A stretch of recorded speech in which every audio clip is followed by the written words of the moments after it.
Hey guys, this is Matt with Grizzly-Outdoors. I just finished up a horizontal carry sheath for a SE3. So if I could go over some options. This little package has a lot built into it. That's what the customer wanted, so that's what we did. We got a red Inova micro light. You've got 3 settings, high, low, and strobe, and then you can also switch it over to momentary on-off. Got a CountyCom brass compass in here. Esee arrowhead, a 5/16 Ranger steel. On the back, we got a mini Altoids tin.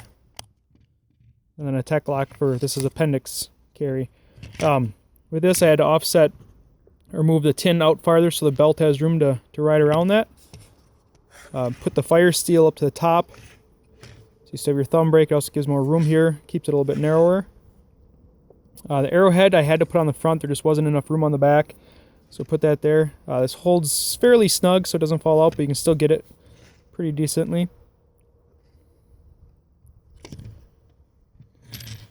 So pretty decent setup. Like I said, nice compact. One thing to note with these compasses on a sheath, I've had a lot of questions on some of these. Compasses on a sheath, in my opinion anyway, it's kind of a backup, secondary, emergency type compass. It's there when you need it. It's not something you're gonna pull your sheath out and use. For one, you've got metal all around it. You've got the knife. When you put the knife in there, you can see how the compass moves there. So that's going to make a big difference. So when you use this, you have to take your knife out. In this case, the arrowhead also. And the tin doesn't seem to affect it. But again, it's metal underneath, so I would take the tin out if you're going to use it. So that's a few things that, if you're going to use this in an emergency, you're going to want to empty that stuff, get a bearing, take your spot. I do use stainless hardware. As anything that's really close, I use as much stainless as I can. Stainless doesn't affect the compass as much. They're also brass eyelets, so that really doesn't affect it at all either. So that seems to be pretty decent. I keep it just enough away from the light. The light doesn't affect it. It's just the knife. I've had customers say, hey, my compass is broken. You pull the knife out, you see how that much steel around the knife will make it move. So just some pointers there. Just pull all the steel away from it. This is a secondary compass. And it works great. You just have to thinking of all the metal stuff.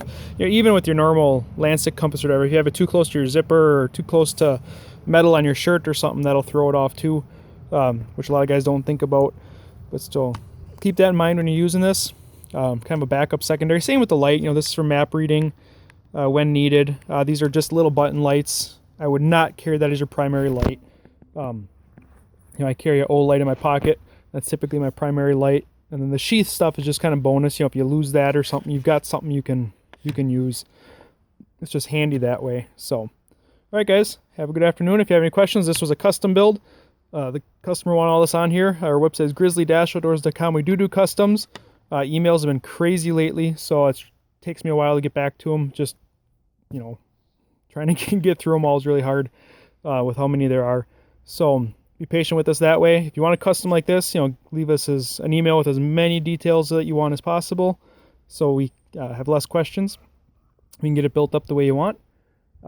Otherwise, website stuff, pretty standard website order. We've got a lot of options on there. Add comments if you're carrying it a certain way. That helps us a lot too. That way I can get it made to fit exactly what you need. So, all right, guys, have a good afternoon. Again, the website's grizzly-outdoors.com. Get out and have some fun.